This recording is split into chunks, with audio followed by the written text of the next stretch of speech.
I'm doing fine, thank you, love. How does it feel to be here tonight at the BET Honors? I mean, it's an honor to be here at the BET Honors. To be here with Ken Chenault is great because I got a black card. It was green last night, but I painted it black.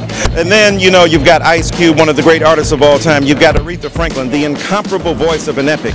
You've got Carrie Mae Weems, one of the great artists of our time. And of course, the great Berry Gordy, the founder of Motown. So this is an extraordinary expression of the range of black talent and genius and the ability of black people to survive no matter what. And look at their ages. Berry Gordy is into his 80s. You got people in their 70s and in their 60s being celebrated. And Ice Cube, #1 movie for 3 weeks in a row. Here this guy goes from having a Jerry curl, 19 years old, in South Central Los Angeles, to becoming, as my wife, Reverend Marcia Dyson says, basically the Bill Cosby of his generation. What a transformation in terms of his image. So it's a beautiful thing to be here and to celebrate living black history. Now, we cannot have Eric Dyson on the red carpet and not get just a little bit political. You know how experts are saying that we're living in a post-racial society ever since Obama was elected. Right. Why is it important to have a black network honor its own people in this so-called post-racial society? Well, I like the way you said it's so-called post-racial. It ain't post-racial yet. We just saw, my wife tweeted out today that there are 10,000 slurs on Twitter that clog the airwaves a day. Then when you think about the fact that the assault on President Obama himself. Now look, I'm not saying if you disagree with him you're racist, but so much of the disagreement with him is racially driven and racially charged. The names they call him, the viciousness with which he is treated, the first president who had the debt ceiling not automatically raised for him. And then when you look at African American people, look at people who are being murdered every day. Look at Jordan Davis. Look at what Trayvon Martin. We don't live in a post-racial era. We shouldn't try to live in a post-racial era. We should try to live in a post-racist era.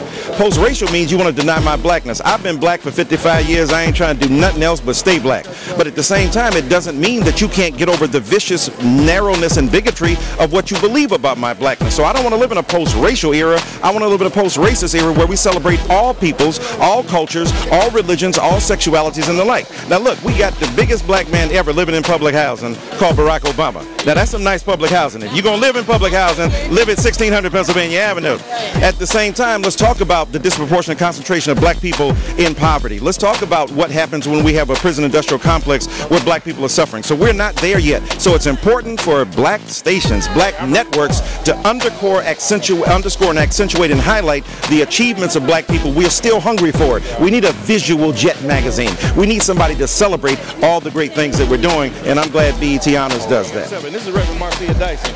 Speak on it, baby. Spit it a little bit, baby.